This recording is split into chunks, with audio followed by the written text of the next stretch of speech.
Good afternoon, everyone. My name is Jillian Alcitoy as Lahing. And I am Cesar Leonor as Bagol. And I am Gina Sabton as Buang.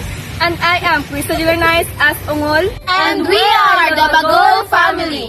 And welcome to Grain Solution Agricultural Farming Training Center.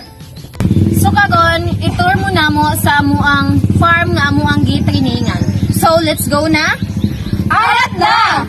So karon naata diri sa poultry houses.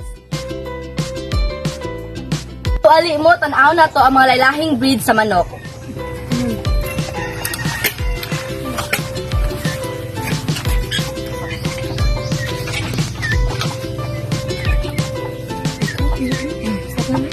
Dali kagon sa poultry houses. So kasalukuyan amuang trainer dali si Mr. Region Armidrina.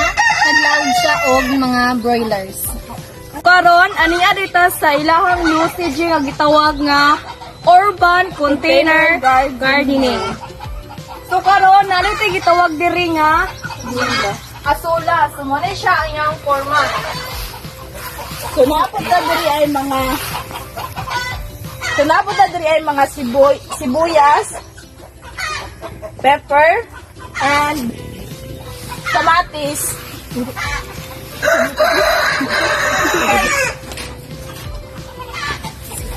So, naputay gitawag diri nga sili, alagbati, nga wala pa siya nanurok kaayo. So karon na ato di sa talungan unya ang ginaabuno jud ani guys kay organic, wa jud ta nagamit og chemical. On ano yan dito sa ilang bulakan. So nakita ninyo nga ilang bulak kay mga ninot ay siya mga color. So like this, ang pangalan ni kay sunflower. Napunta diri ay mga bombel o mga other pa nga mga bulak. So, magpag nagtanom sila og bulak kay napun sila ginabuhi dito ang mga bees. So, mapakita na mo na karon.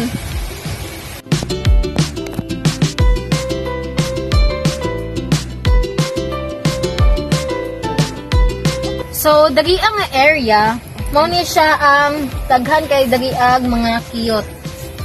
Kiyot ni siya guys, unya kabalo mo na ingon sa mo ang trainer dali na mao daw ni ang most beneficial honey kay ang honey niya kay naa siya pagkaaslom, tamis, naghalo yung aslom ug pagkatamis unya maong most beneficial honey siya kay ang pollen niya kay gagmay man kay siya sukan si gagmay kay mga kiyot musuksok sila dito sa pollen sa bulak mao tong madala nilang pollen paingon dali sa ilahang puyanan so mao to siya na most beneficial honey siya.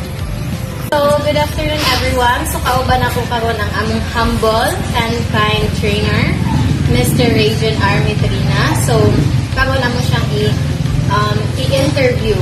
So sir, anong mas gina-implement ninyo ang inyong or ikaw na organic inyong gina-implement sa inyong farm diri? So always yun ang gina-promote no ang organic farming. It's because sa ato ang mga panahon karon daghan og mga sakit na wala na to nagian pero karon nagian na to. So mao na ang gina-promote ang organic para ma-aware ang mga katawhan at the same time kita nga mga youth or pag-asa ng bayan na lapat yun na ang atong gamiton is mga organic na mga. Thank you so much. So this is the end of our short video guys and I hope you like it. Again, my name is Jillian Alcitoy as Lahing. And I am Cesar Leonor as Bagol. And I am Gina Samson as Buang. And I am Krista Julernice as Ungol. And we are the Bagol family.